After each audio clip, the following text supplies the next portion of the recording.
Hello everyone, welcome to the live session. तो आज हम देखेंगे एनसीईआरटी का इकोनॉमिक्स, जिसमें कि आज हम देखने वाले हैं क्लास 10 का, जो कि है understanding economic development.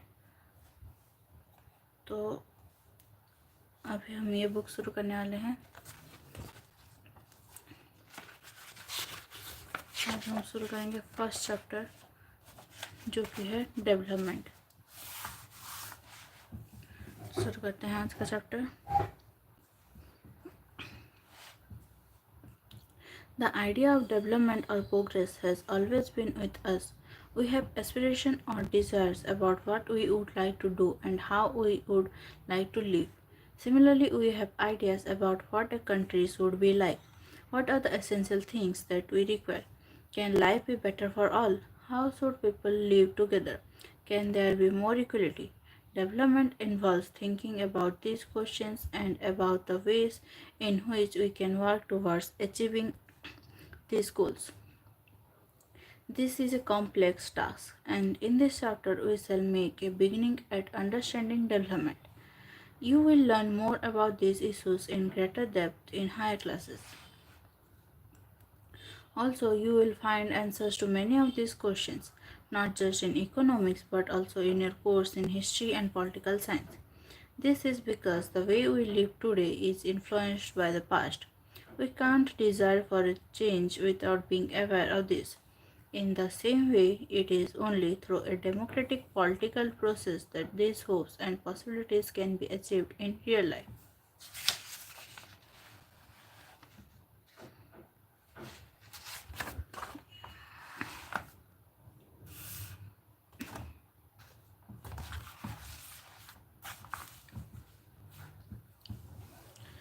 What development promises? Different people, different goals.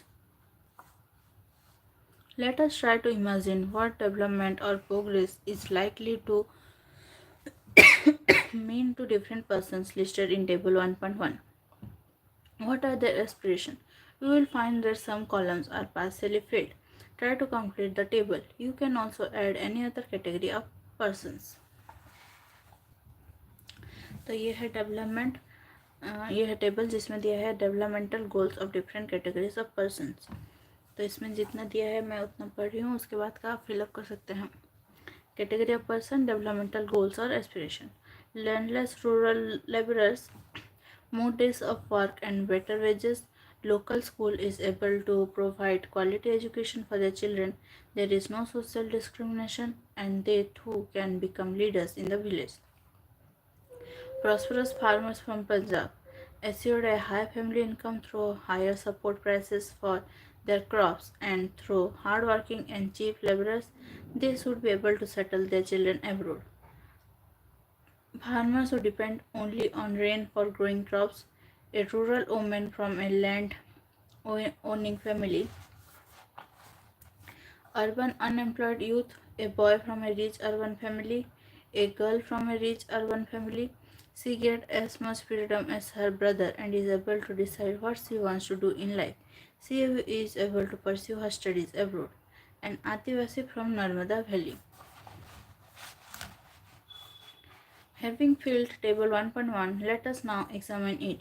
Do all of these persons have the same notions of development or progress? Most likely not.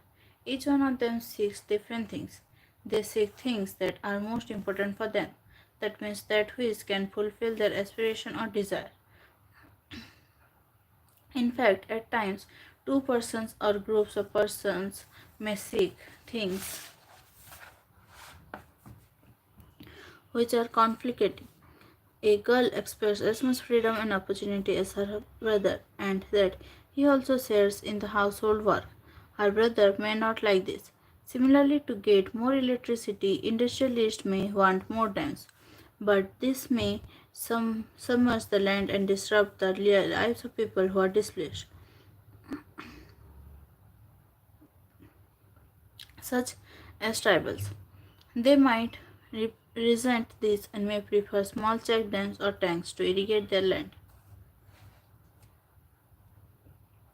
So, two things are quite clear. One, different persons can have different developmental goals, and two, What may be development for one may not be development for the other. It may even be destructive for the other.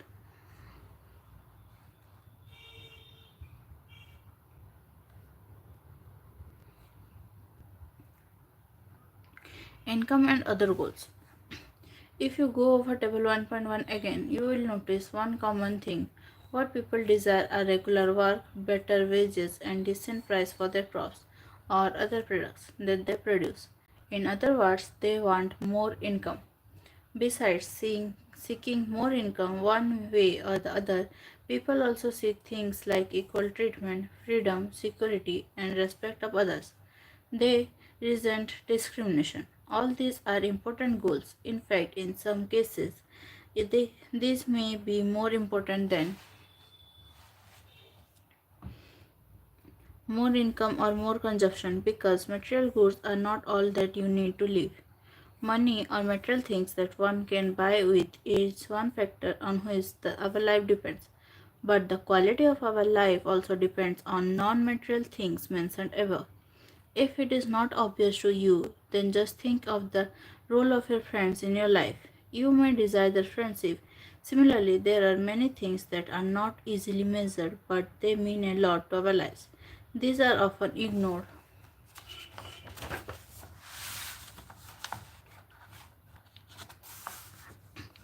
However, it will be wrong to conclude that what cannot be measured is not important. Consider another example. If you get a job in a far off place, before accepting it, you would try to consider many factors. Apart from income, such as facilities for your family, working atmosphere, or opportunity to learn.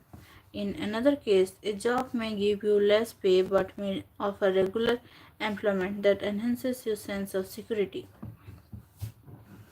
Another job, however, may offer high pay but no job security and also leave no time for your family. This will reduce your sense of security and freedom. Similarly, for development, people look at a mix of goals. It is true that if women are engaged in paid work, their dignity in the household and society increases.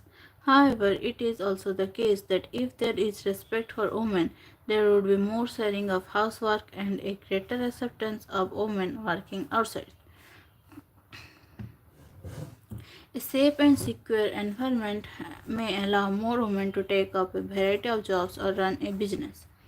Hence, the developmental goals that people have are not only about better income but also about other important things in life. National development. If, as we have seen above, individuals seek different goals, then their notion of national development is also likely to be different. Discuss among yourself on what India should do for development. Most likely, you will find that different students in the class have given different answers to the above question.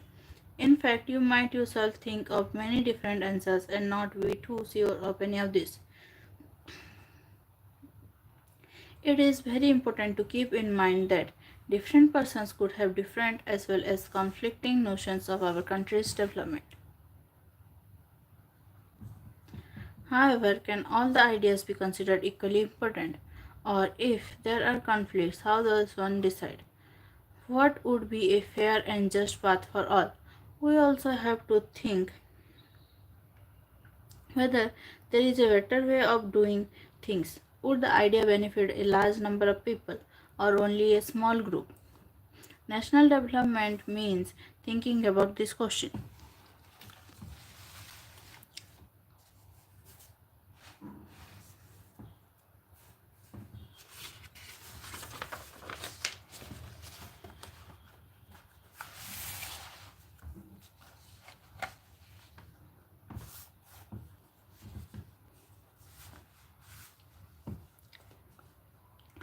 How to compare different countries or states? You might ask if development can mean different things. How come some countries are generally called developed and others underdeveloped? Before we come to this, let us consider another question. When we compare different things, they could have similarities as well as differences. Which aspects do we use to compare them? Let us look at students in the class itself. How do we compare different students? They differ in their height, health, talents, and interest. The healthiest student may not be the most studious one. The most intelligent student may not be the friendliest one. So, how do we compare students? The criterion we may use depends on the purpose of comparison. We use different criterion to choose a sports team, a debate team, a music team, or a team to organize a picnic. Still, if for some purpose we have to choose the criterion for the all-rounder progress of children in the class, how shall we do that? Usually, we take one or more important characteristics of person and compare them based on these characteristics. Of course, there can be differences about what are important characteristics that should form the basis of comparison. Friendliness and spirit of cooperation, creativity, or marks equal.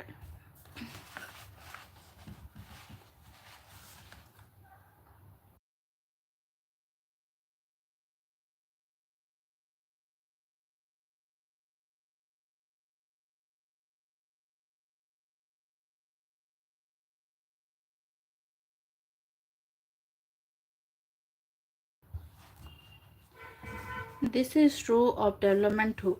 For comparing countries, their income is considered to be one of the most important attributes. Countries with higher income are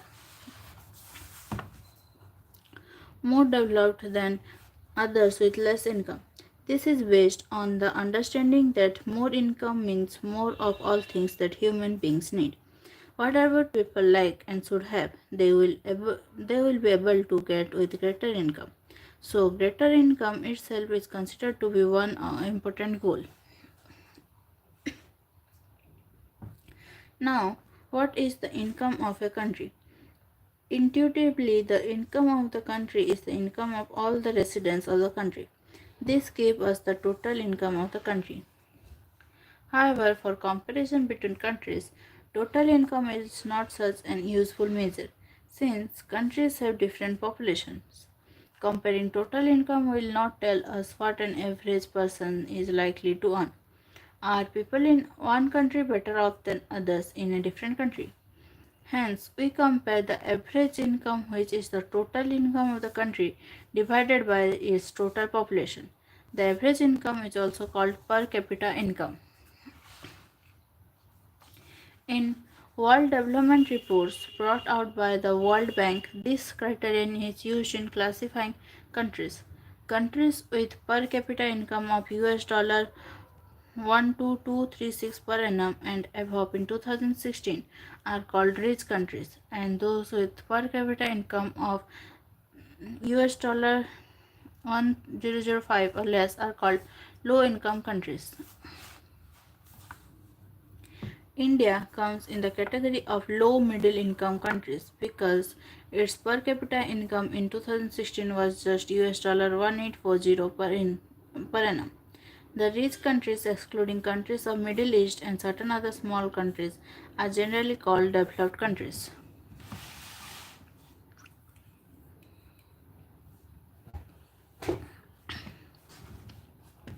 Average income. While averages are useful for comparison, they also hide disparities. For example, let us consider two countries, A and B. For the sake of simplicity, we have assumed that they have only 5 citizens each. Based on data given in table 1.2, calculate the average income for both the countries. Will you be equally happy to live in both these countries? Are both equally developed? Perhaps of us may like to live in country B if we are assured of being its fifth citizen, but if it is a lottery that decides our citizenship number, then perhaps most of us will prefer to live in country A. Even though both the countries have identical average income, country A is preferred because it has more equitable distribution. In this country, people are neither very rich nor extremely poor. On the other hand, most citizens in country B are poor and one person is extremely rich. Hence, while average income is useful for comparison, It does not tell us how this income is distributed among people.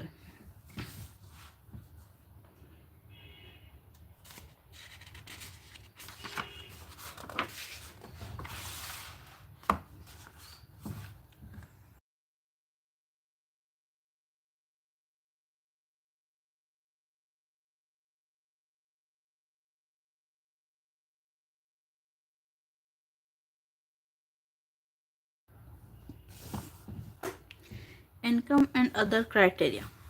When we looked at individual aspirations and goals, we found that people not only think of better income but also have goals such as security, respect for others, equal treatment, freedom, etc. in mind. Similarly, when we think of a nation or a region, we may, besides average income, think of other equally important attributes. What could these attributes be? Let us examine this through an example. Table 1.3 gives the per capita income of Haryana, Kerala and Bihar. तो ये है table 1.3 जिसमें per capita income of select states दिया है. Actually, these figures are of per capita net state domestic product at current prices for 2015-16. Let us ignore what this complicated term exactly means. Roughly, we can take it to be the per capita income of the state. We find that of the three, Haryana has the highest per capita income and Bihar is at the bottom. This means that on an average, a person in Haryana earned rupees 1,62,034 in 1 year, whereas on an average, a person in Bihar earned only around rupees 34,168. So, if per capita income were to be used as measure of development, Haryana will be considered the most developed and Bihar the least developed state of the three. Now let us look at certain other data pertaining to these states given in table 1.4. Table 1.4 some comparative data on Haryana, Kerala and Bihar. तो इसमें दिया है state infant mortality rate per 1000 live births, literacy rate percent 2011, net attendance ratio per 100%, secondary stage is 14 and 15 years 2013 to 14. तो ये आप देख सकते हैं डाटा. उसके बाद का देखते हैं explanation of some of the terms used in this table. Infant mortality rate or IMR indicates the number of children that die before the age of 1 year as a proportion of 1000 live children born in that particular year. Literacy rate measures the proportion of literate population in 7 and above age group. Net attendance ratio is the total number of children of age group 14 and 15 years attending school as a percentage of total number of children in the same age group.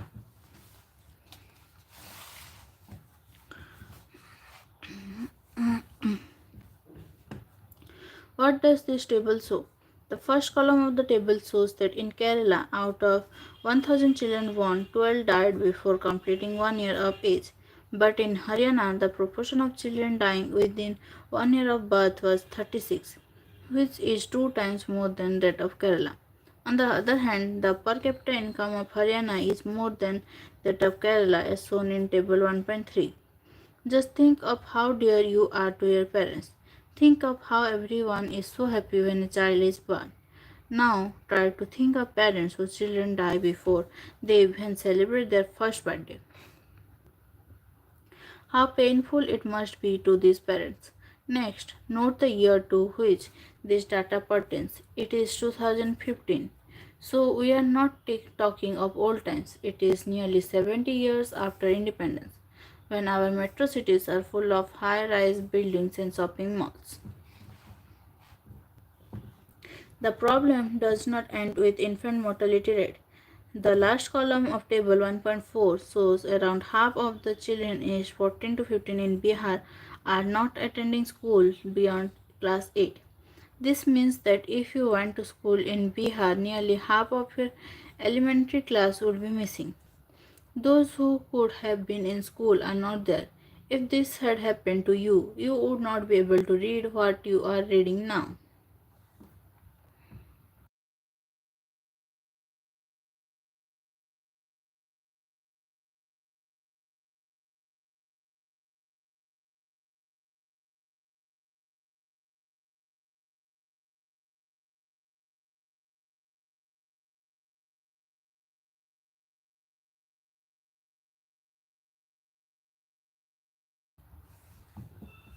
Public facilities.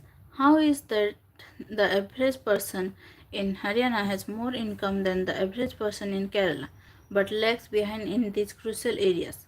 The reason is money in your pocket cannot buy all the goods and services that you may need to live well. So, income by itself is not a completely adequate indicator of material goods and services that citizens are able to use.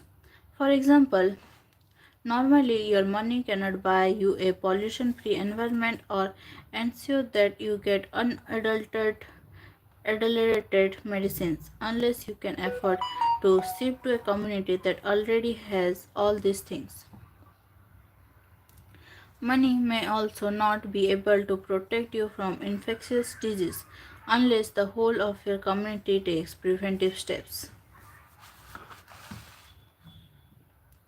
Actually, for many of the important things in life, the best way, also the cheapest way, is to provide these goods and services collectively.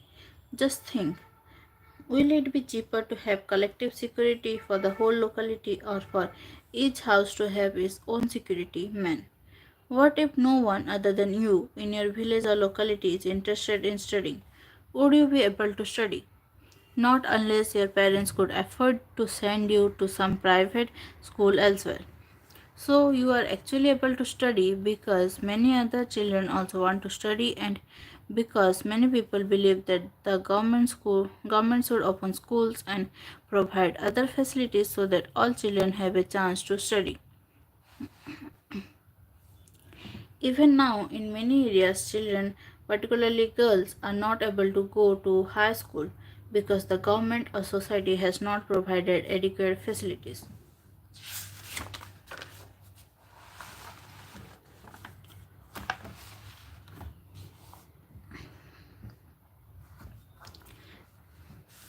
Kerala has a low infant mortality rate because it has adequate provisions of basic health and educational facilities.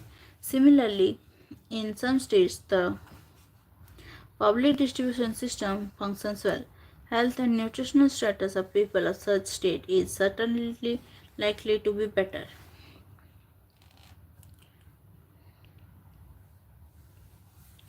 तो ये activity है, ये आप देख सकते हैं.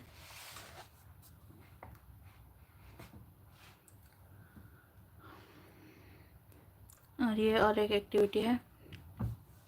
Activity 3. One way to find out if we are properly nourished is to calculate what nutrition scientists call body mass index BMI. This is easy to calculate. Let each student in the class find out his or her weight and height. Take the weight of each student in kilograms, then take the height by drawing off a scale on the wall and measuring accurately with the head straight. Convert the height recorded in centimeters into meters. Divide the weight in kg by the square of the height. The number you get is called BMI. Then look at the BMI for age tables given on page 1991. A student's BMI could be within the normal range or less than that, underweight or more obesity. For example, if a girl student is 14 years and 8 months old and the BMI is 15.2, then she is undernourished. Similarly, if the BMI of a boy aged 15 years and 6 months is 28, then he is overweight. Discuss the life situation, food, and exercise habit of students in general without body shaming anyone. Human Development Report. Once it is realized that even though the level of income is important, yet it is an inadequate measure of the level of development, we begin to think of other criterion. There could be a long list of such criterion, but then it would not be so useful. What we need is a small number of the most important things. Health and education indicators, such as the ones we used in comparison of Kerala and Haryana, are among them. Over the past decade or so, health and education indicators have come to be widely used along with income as a measure of development. For instance, Human Development Report published by UNDP compares countries based on the educational levels of the people, their health status and per capita income. It would be interesting to look at certain relevant data regarding human regarding India and its neighbors from Human Development Report 2016. Some data regarding India and its neighbors for 2015. तो इसमें country दिया है gross national income GNI per capita, life expectancy at birth, mean years of schooling of people aged 25 and above, STI rank in the world. तो इसमें Sri Lanka, India, Myanmar, Pakistan, Nepal और बांग्लादेश दिया है। तो आप ये डाटा को देख के कंपेयर कर सकते हैं। Notes: SDI stands for Human Development Index. SDI ranks in above table are out of 188 countries in all. Life expectancy at birth denotes, as the name suggests, average expected length of life of a person at the time of birth. Per capita income is calculated in dollars for all countries so that it can be compared. It is also done in a way so that every dollar would buy the same amount of goods and services in any country.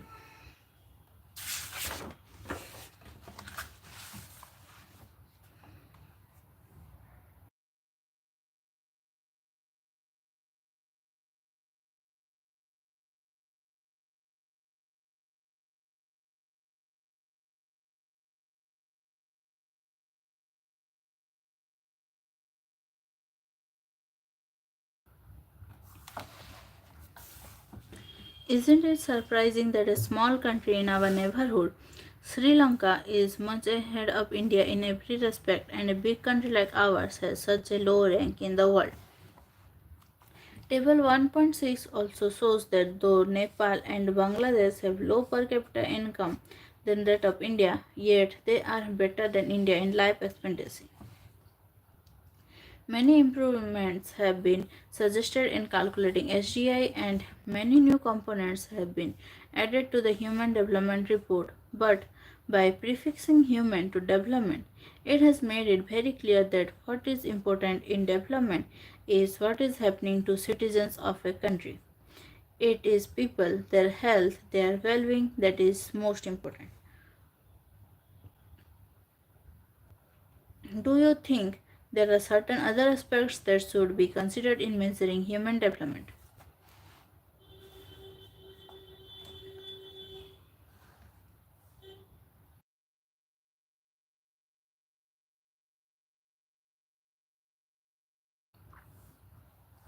Sustainability of development. Suppose for the present that a particular country is quite developed. We would certainly like this level of development to go up further, or at least be maintained for future generations. This is obviously desirable. However, since the second half of the 20th century, a number of scientists have been warning that the present type and levels of development are not sustainable. We have not inherited the world from our forefathers, we have borrowed it from our children.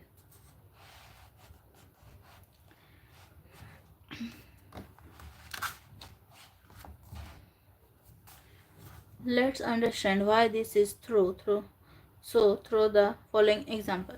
Example 1: groundwater in India. Recent evidence suggests that the groundwater is under serious threat of overuse in many parts of the country. About 300 districts have reported a water level decline of over 4 meters during the past 20 years. Nearly one-third of the country is overusing their groundwater reserves. In another 25 years, 60% of the country would be doing the same if the present way of using this resource continues. Groundwater overuse is particularly found in the agriculturally prosperous regions of Punjab and western UP, hard rock plateau areas of central and south India, some coastal areas, and the rapidly growing urban settlements. Why groundwater is overused? Can there be development without overuse?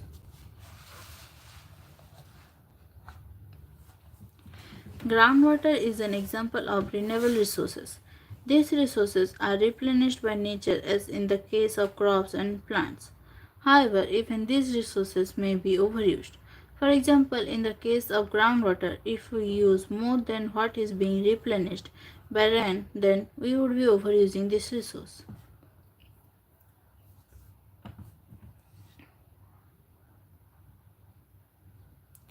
Non-renewable resources are those which will get exhausted after years of use. We have a fixed stock on earth which cannot be replenished. We do discover new resources that we did not know of earlier. New sources in this way add to the stock. However, over time, even this will get exhausted. For example, crude oil that we extract from the earth is a non-renewable resource. However, we may find a source of oil that we did not know of earlier. Explorations are being undertaken all the time. Exhaustion of natural resources. Look at the following data for crude oil. Crude oil reserves. Region or country reserves 2016 1,000 million barrels. Number of years reserve will last. तो इस table में middle east, United states of America और world की reserves के बारे में दिया है. The table gives an estimates of reserves of crude oil. Column 1. More important is it also tells us for how many years the stock of crude oil will last if people continue to extract it at present rate. The reserves would last only 50 years more. This is for the world as a whole. However, different countries face different situations. Countries like India depend on importing oil from abroad because they do not have enough stocks of their own. If prices of oil increase, this becomes a burden for everyone. There are countries like USA which have low reserves and hence want to secure oil through military or economic power. The question of sustainability of development raises many fundamentally new issues about the nature and process of development. Is crude oil essential for the development process in a country? Discuss. India has to import crude oil. What problems do you anticipate for the country looking at the above situation?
Consequences of environmental degradation do not respect national or state boundaries.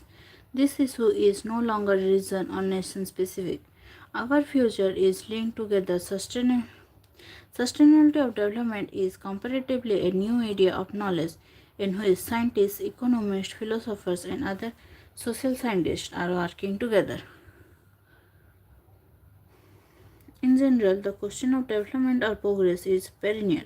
At all times, as a member of society, And as individuals, we need to ask where we want to go, what we wish to become, and what our goals are. So the debate on development continues. तो इसी के साथ हमारा ये chapter complete हुआ। तो अभी हम चैप्टर 2 शुरू करेंगे, जो कि है sectors of the Indian economy. तो अभी शुरू करते हैं second chapter, sectors of economic activities. Let us look at these pictures. You will find that people are engaged in various economic activities. Some of these are activities producing goods, some others are producing services. These activities are happening around us every minute, even as we speak. How do you understand these activities? One way of doing this is to group them, classify them using some important criteria. These groups are also called sectors.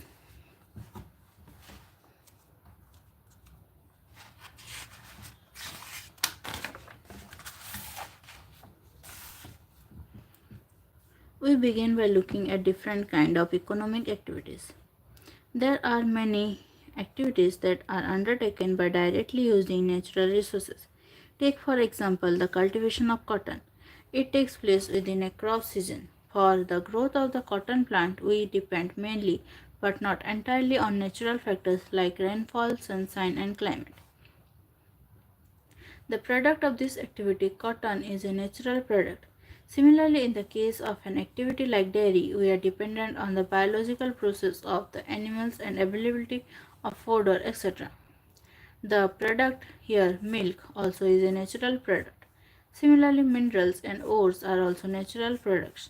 When we produce a good by exploiting natural resources, it is an activity of the primary sector. Why primary? This is because it forms the base for all other products that we subsequently make. Since most of the natural products we get are from agriculture, dairy, fishing, forestry, this sector is also called agriculture and related sector.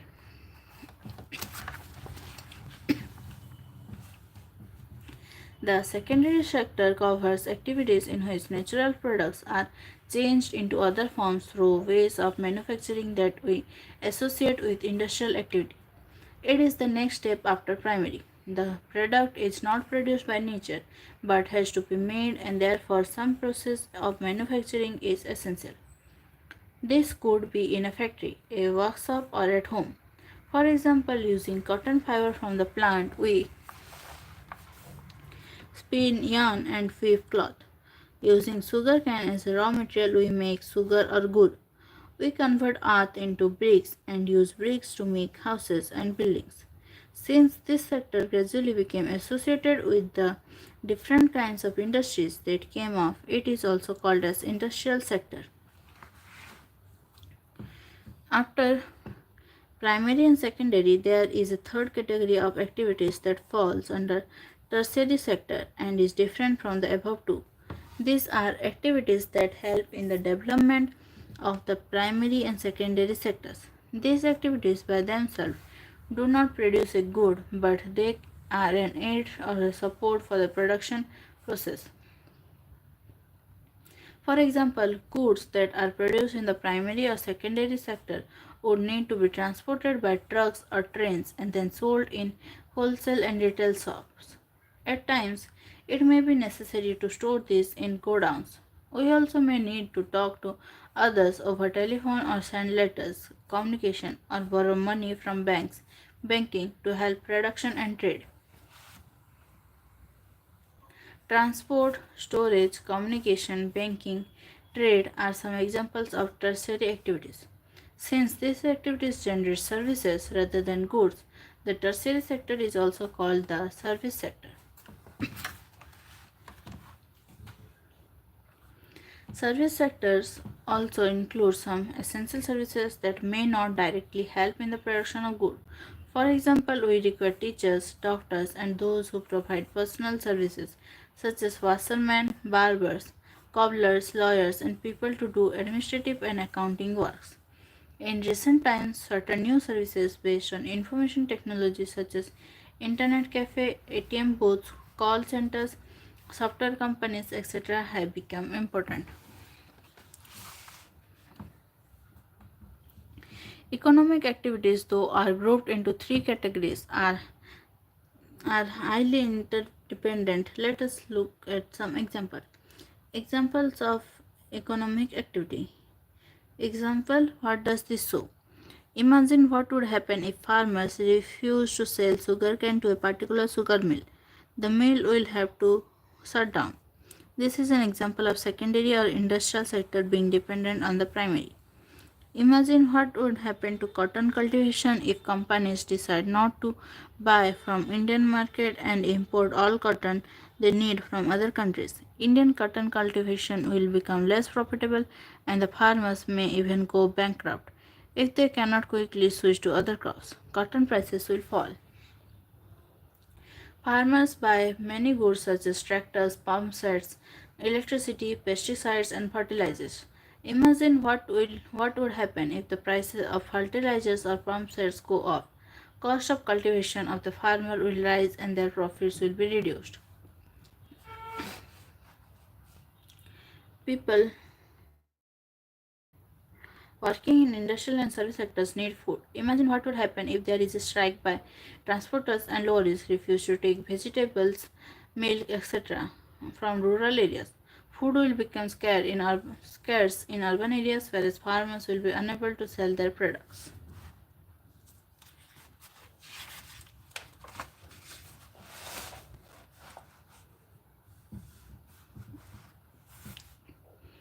Comparing the three sectors. The various production activities in the primary, secondary, and tertiary sectors produce a very large number of goods and services. Also, the three sectors have a large number of people working in them to produce these goods and services. The next step, therefore, is to see how much goods and services are produced and how many people work in each sector. In an economy, there could be one or more sectors which are dominant in terms of total production and employment, while other sectors are relatively small in size.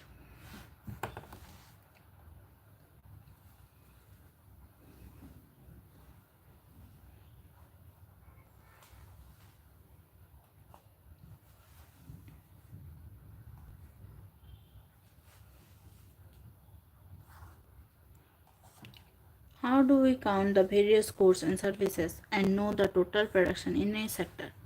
With so many thousands of goods and services produced, you might think this is an impossible task.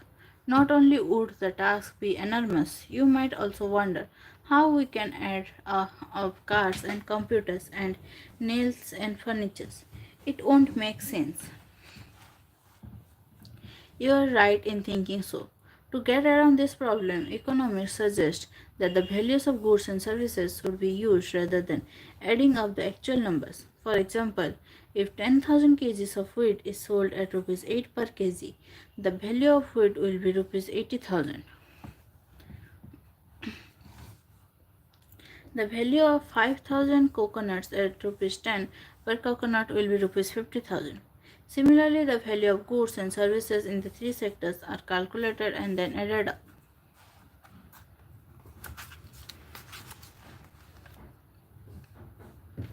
Remember, there is one precaution one has to take.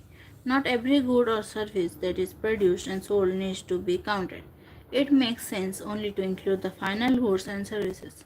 Take for instance a farmer who sells wheat to a flour mill for rupees 8 per kg. The mill grinds the wheat and sells the flour to a biscuit company for rupees 10 per kg.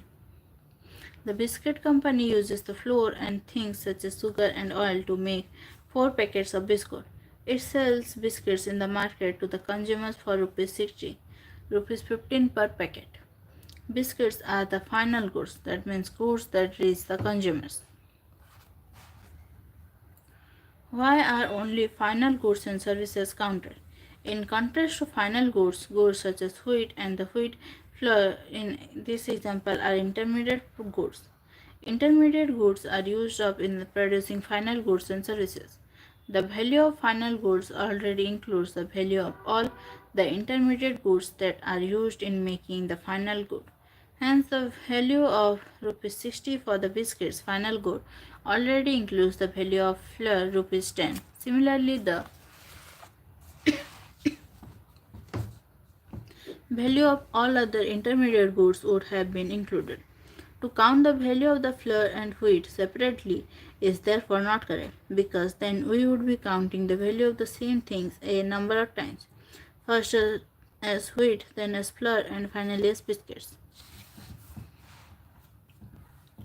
The value of final goods and services produced in each sector during a particular year provides the total production of the sector for that year, and the sum of production in three sectors gives what is called the gross domestic product (GDP) of a country. It is the value of all final goods and services produced within a country during a particular year. GDP shows how big the economy is. In India, the mammoth task of measuring GDP is undertaken by a central government ministry. This ministry, with the help of various government departments of all the Indian states and union territories, collects information relating to total volume of goods and services and their prices and then estimates the GDP.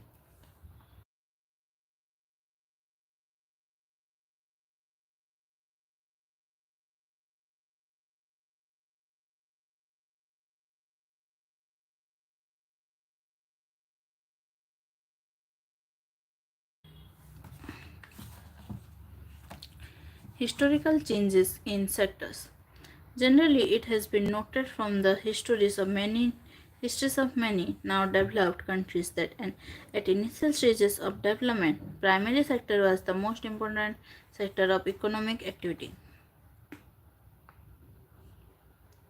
As the methods of farming changed and agriculture sector began to prosper, it produced much more food than before. Many people could now take up other activities. There were increasing number of craft persons and traders. Buying and selling activities increased many times. Besides, there were also transporters, administrators, army, etc. However, at this stage, most of the goods produced were natural products from the primary sector, and most people were also employed in this sector. Over a long time, more than 100 years, and especially because new methods of manufacturing were introduced, factories came up and started expanding. Those people who had earlier worked on farms now began to work in factories in large numbers. People began to use many more goods that were produced in factories at cheap rates. Secondary sector gradually became the most important in total production and employment. Hence, over time, a shift had taken place. This means that the importance of the sector has changed. In the past 100 years, there has been a further shift from secondary to tertiary sector in developed countries. The service sector has become the most important in terms of total production. Most of the working people are also employed in the service sector. This is the general pattern observed in developed countries.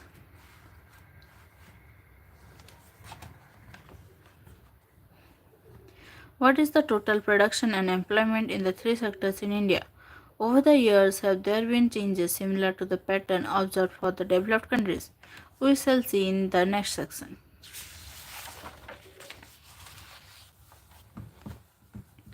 Primary, secondary, and tertiary sectors in India.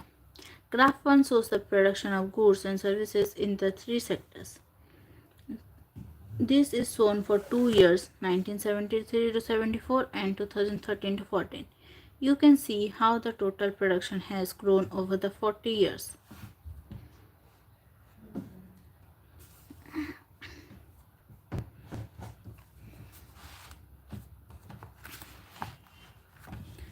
What does the comparison between 1973 to 74 and 2013 to 14 show? What conclusion can we draw from the comparison? Let's find out. Rising importance of the tertiary sector in production. Over the 40 years between 1973 to 74 and 2013 to 14, while production in all the three sectors has increased, it has increased the most in the tertiary sector. As a result, in the year 2013-14, the tertiary sector has emerged as the largest producing sector in India, replacing the primary sector. Why is the tertiary sector becoming so important in India? There could be several reasons. First, in any country, several services such as hospitals, educational institutions, post and telegraph services, police station, courts, village administrative offices, municipal corporation, defense, transport, banks, insurance company, etc. are required. These can be considered as basic services. In a developing country, the government has to take responsibility for the provisions of these services.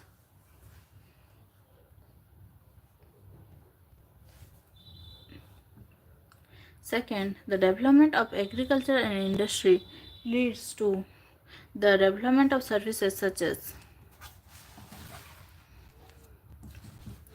transport, trade, storage, and the like. As we have already seen, greater the development of the primary and secondary sectors, more would be the demand for such services.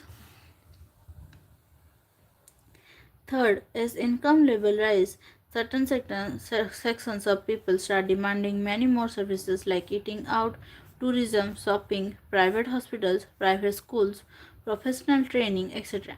You can see this change quite sharply in cities, especially in big cities. Fourth, over the past decade or so, certain new services, such as those based on information and communication technology, have become important and essential. The production of these services has been rising rapidly.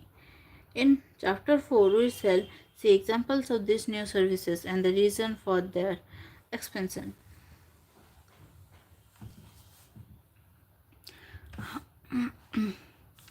However, you must remember that not all of the service sector is growing equally well. Service sectors in India employs many different kinds of people. At one end, there are limited number of services that employ highly skilled and educated workers. At the other end, there are very large number of workers engaged in services such as small shopkeepers, repair persons, transport persons, etc. These people barely manage to earn a living and yet they perform these services because no alternative opportunities for work are available to them. Hence, only a part of this sector is growing in importance. You shall read more about this in the next section. A remarkable fact about India is that while there has been a change in the share of three sectors in GDP, a similar shift has not taken place in the employment.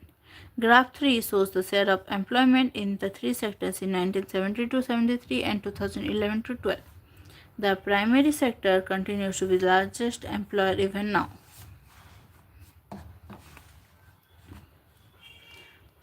Where are the most of the people employed? Graph 2 presents percentage share of the three sectors in GDP. Now you can directly see the changing importance of sectors over the 40 years. Why did not a similar shift out of primary sector happen in case of employment? It is because not enough jobs were created in the secondary and tertiary sectors. Even Even though industrial output or the production of goods went up by more than 9 times during the period, employment in the industry went up by around 3 times. The same applies to the tertiary sector as well. While production in the service sector rose by 14 times, employment in the service sector rose around 5 times.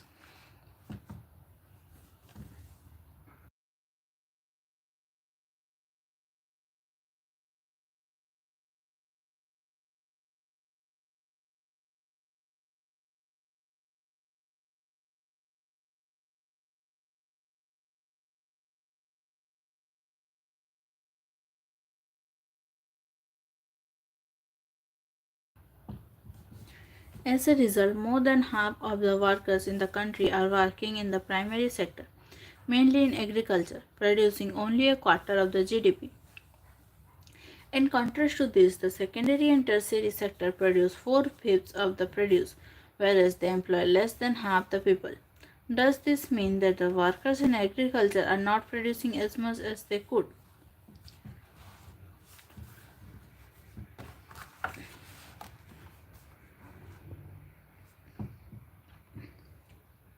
What it means is that there are more people in agriculture than is necessary.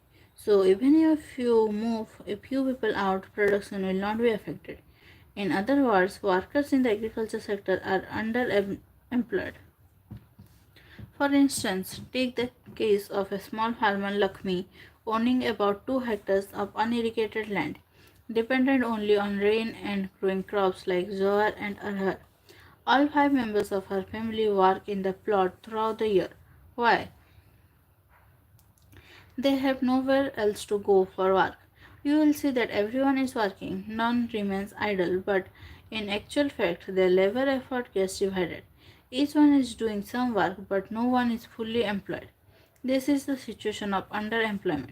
There are people where people are apparently working, but all of them are made to work less than their potential. This kind of underemployment is hidden in contrast to someone who does not have a job and is clearly visible as unemployed. Hence, it is also called disguised unemployment. Now, supposing a landlord, Sukram, comes and hires 1 or 2 members of the family to work on his land. Lakshmi's family is now able to earn some extra income through wages.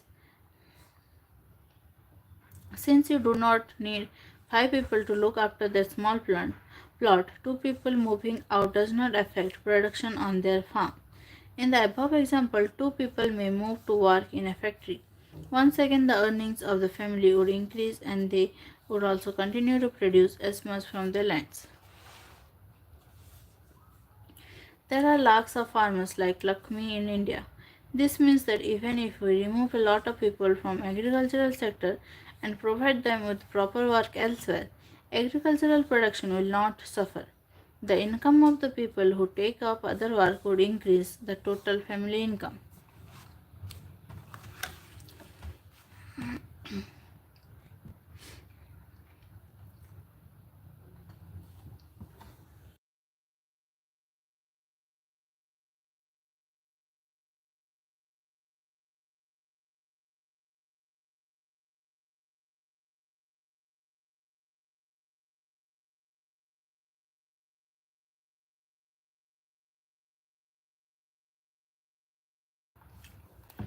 This underemployment can also happen in other sectors. For example, there are thousands of casual workers in the service sector in urban areas who search for daily employment. They are employed as painters, plumbers, repair persons, and others doing odd jobs. Many of them don't find work every day. Similarly, we see other people of the service sector on the street pushing a cart or selling something where they may spend the whole day but earn very little. They are doing this work because they do not have better opportunities.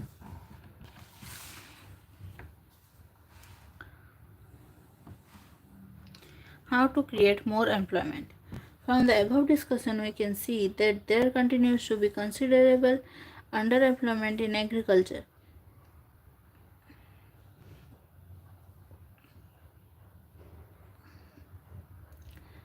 There are also people who are not employed at all. In what ways can one increase employment for people? Let us look at some of them. Take the case of Lakshmi with her 2 hectare plot of unirrigated land. The government can spend some money on or banks can provide a loan to construct a well for her family to irrigate the land. Lakshmi will then be able to irrigate her land and take a second crop, wheat, during the Rabi season. Let us suppose that 1 hectare of wheat can provide employment to 2 people for 50 days, including sowing, watering, fertilizer.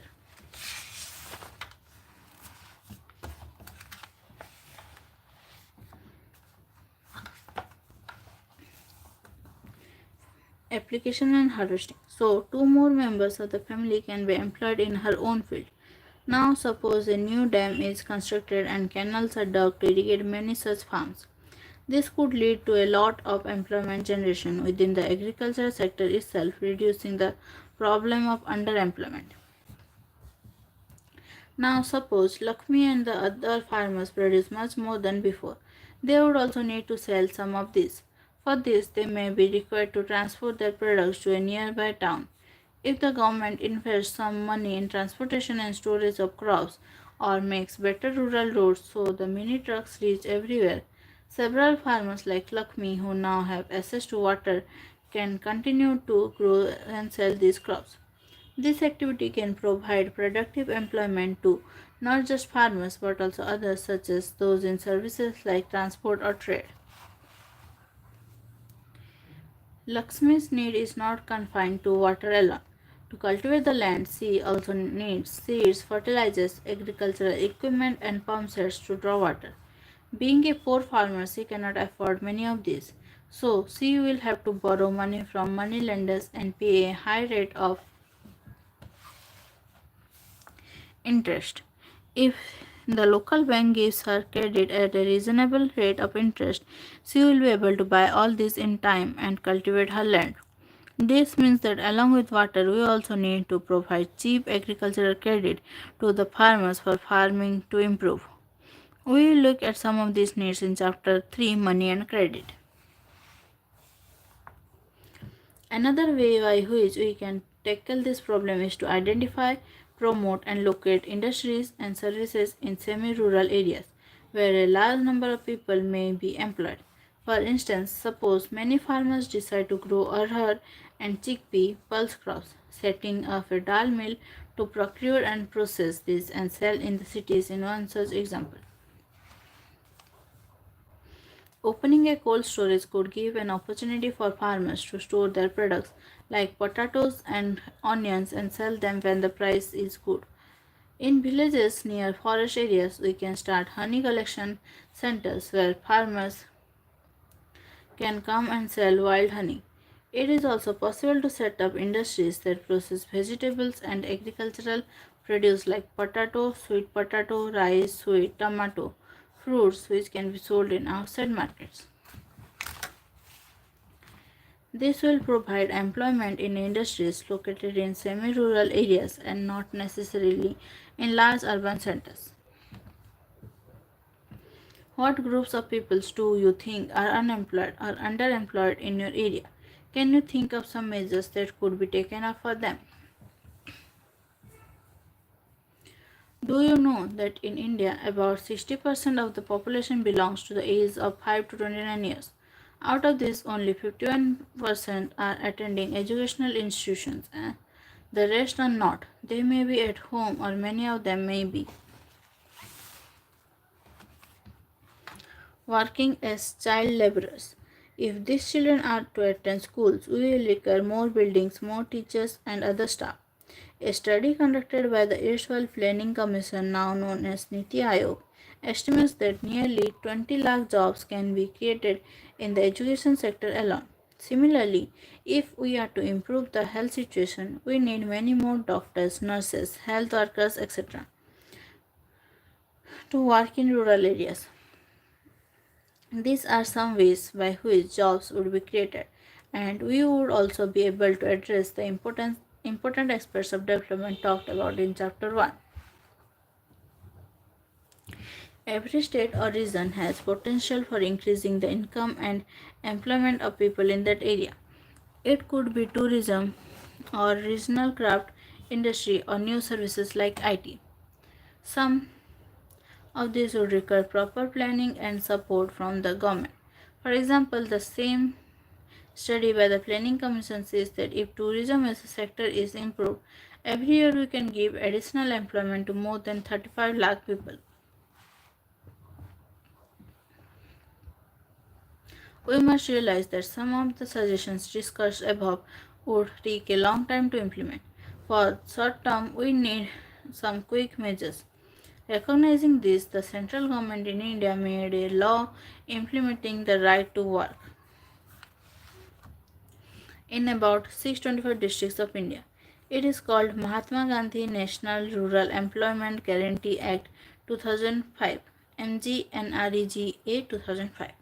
Under MGNREGA 2005, all those who are able to and are in need of work in rural areas are guaranteed 100 days of employment in a year by the government. If the government fails in its duty to provide employment, it will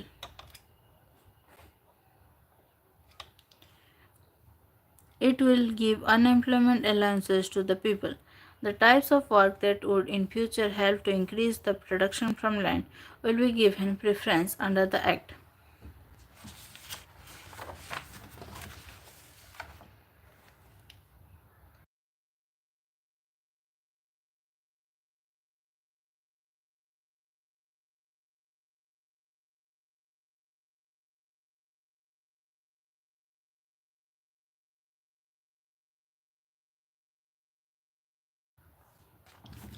Division of sectors as organized and unorganized. Let us examine another way of classifying activities in the economy. This looks at the way people are employed. What are their conditions of work? Are there any rules and regulations that are followed as regards their employment? Kanta. Kanta works in an office. She attends her office from 9:30 a.m. to 5:30 p.m. She gets her salary regularly at the end of every month. In addition to the salary, she also gets provident fund as per the rules laid down by the government. She also gets medical and other allowances. Kanta does not go to the office on Sundays. This is a paid holiday. When she joined work, she was given an appointment letter stating all the terms and conditions of work. Kamal. Kamal is Kanta's neighbor. He is a daily wage laborer in a nearby grocery shop. He goes to the shop at 7:30 in the morning and works till 8 p.m. in the evening.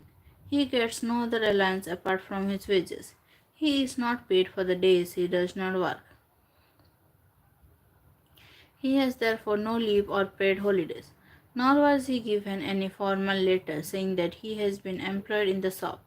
He can be asked to leave any time by his employer. Do you see the difference in the condition of work between Kanta and Kamal? Kanta works in the organized sector. Organized sectors covers those enterprises or places of work where the terms of employment are regular and therefore people have assured work. They are registered by the government and have to follow its rules and regulations, which are given in various laws such as the Factories Act, Minimum Wages Act, Payment of Gratuity Act, Shops and Establishment Act, etc. It is called organized because it has some formal processes and procedures.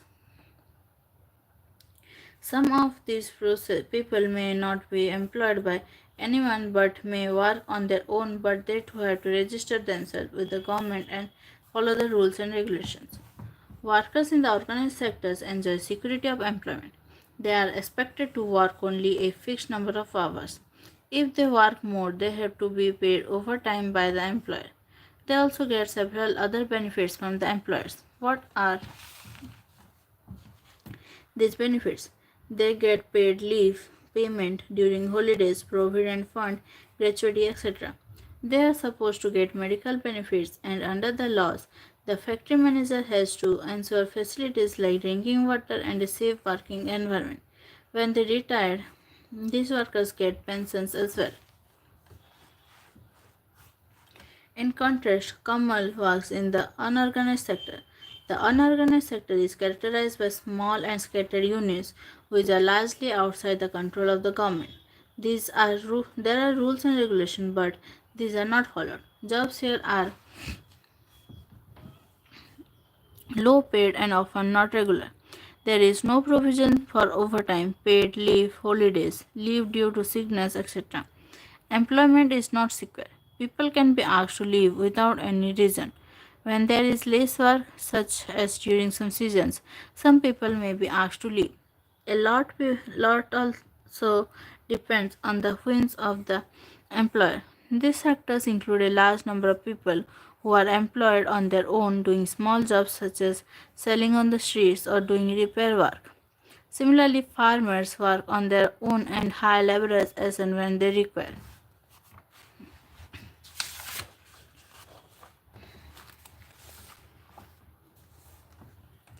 How to protect workers in the unorganized sector. The organized sectors offer jobs that are more sought after, but the employment opportunities in the organized sectors have been expanding very slowly. It is also common to find many organized sectors enterprises in the unorganized sector. They adopt such strategies to evade taxes and refuse to follow laws that protect laborers. As a result, a large number of workers are forced to enter the unorganized sector jobs, which pay a very low salary. They are often exploited and not paid a fair wage. Their earnings are low and not regular. These jobs are not secure and have no other benefits. Since the 1990s, it is also common to see a large number of workers losing their job in the organized sector. These workers are forced to take up jobs in the unorganized sectors with low earnings. Hence, besides the need for more work, there is also need for protection and support of the workers in the unorganized sectors. Who are these vulnerable people who need protection? In the rural areas, the unorganized sector mostly comprises of landless agricultural laborers, small and marginal farmers, sharecroppers, and artisans such as weavers, blacksmiths, carpenters, and goldsmiths. Nearly 80% of rural households in India are in small and marginal farmer category. These farmers need to be supported through adequate facility for timely delivery of seeds, agricultural inputs, credit, storage, facilities, and marketing outlets. In the urban areas, unorganized sectors comprises mainly of workers in small-scale industry, casual workers in construction, trade and transport, etc., and those who work as street vendors, head load workers, garment makers, rake pickers, etc. Small-scale industry also need government support for procuring raw material and marketing of output. The casual worker in both rural and urban areas need to be protected.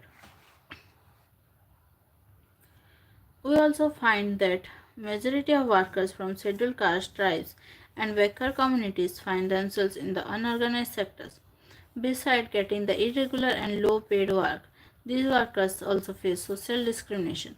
Protection and support to the unorganized sector workers is thus necessary for both economic and social development.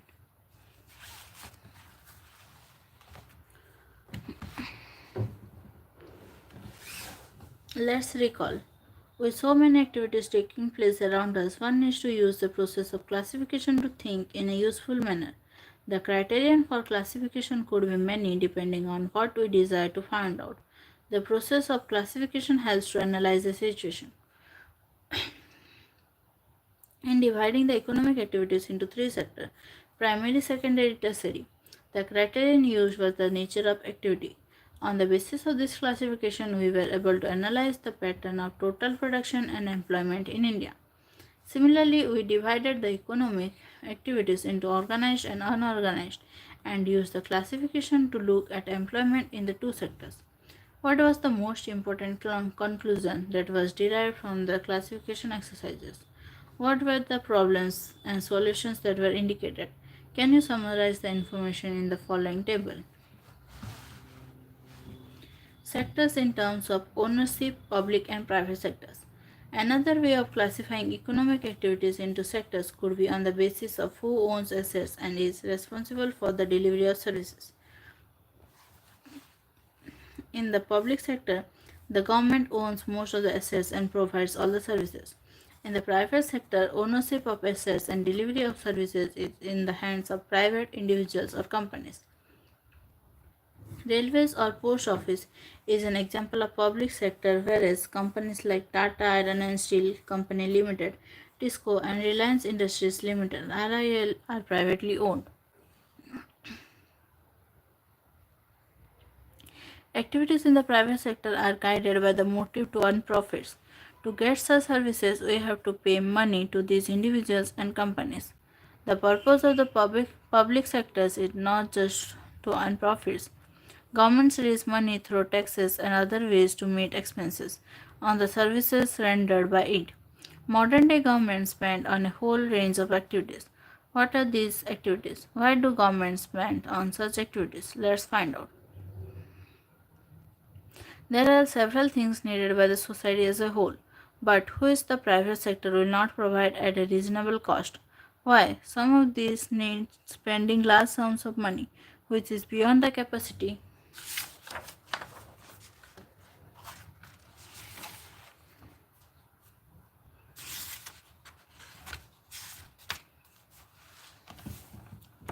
of the private sector. Also, collecting money from thousands of people who use these facilities is not easy. Even if they do provide these things, they would charge a high rate for their use.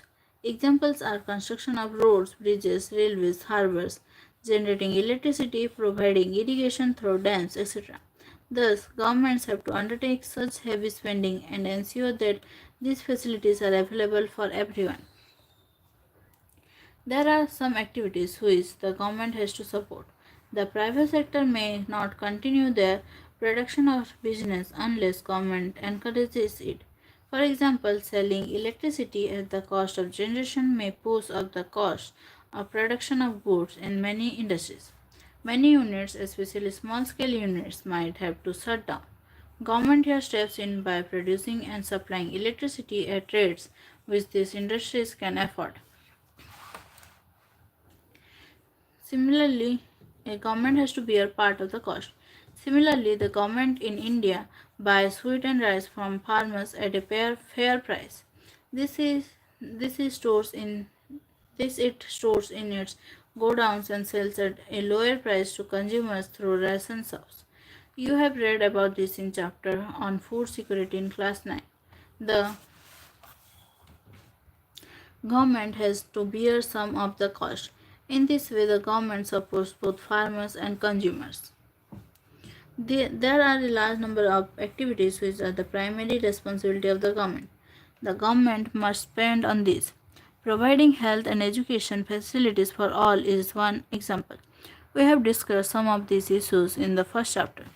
Running proper schools and providing quality education, particularly elementary education, is the duty of the government. India's size of illiterate population is one of the largest in the world. Similarly, we know that nearly half of India's children are malnourished and a quarter of them are critically ill. We have read about infant mortality rates. The infant mortality rate of Odisha 40 or Madhya Pradesh 51 is higher than some of the poorest regions of the world. Government also need to pay attention to aspects of human development such as availability of safe drinking water, housing facilities for the poor and food and nutrition. It is also the duty of the government to take care of the poorest and most ignored regions of the country through increased spending in such areas. Summing up, in this chapter we have looked at the ways of classifying economic activities into some meaningful groups. One way of doing this is to examine whether the activity relates to the primary, secondary, or tertiary sectors. The data for India for the last 30 years shows that while goods and services produced in the tertiary sector contribute the most to GDP, the employment remains in the primary sector. We have also seen what all can be done for increasing employment opportunities in the country. Another classification is to consider whether people are working in organized or unorganized sectors. Most people are working in the unorganized sectors and protection is necessary for them. We also looked at difference between private and public activities and why it is important for public activities to focus on certain areas. तो ये है इस chapter का exercise और इसी के साथ हमारा सेकेंड चैप्टर भी कंप्लीट होता है। तो आज हमने फर्स्ट और सेकेंड चैप्टर कंप्लीट कर लिया है और अगर आप चैनल पर न्यू हैं तो चैनल को सब्सक्राइब कर दीजिए और नोटिफिकेशन आइकन पर क्लिक कर दीजिए ताकि आप डेली लाइव क्लास ज्वाइन कर सकें। और अगर आपको वीडियो अच्छा लगे तो लाइक कर दीजिए। तो हमारा आज का सेशन यहीं तक था। Thank you, thanks for joining.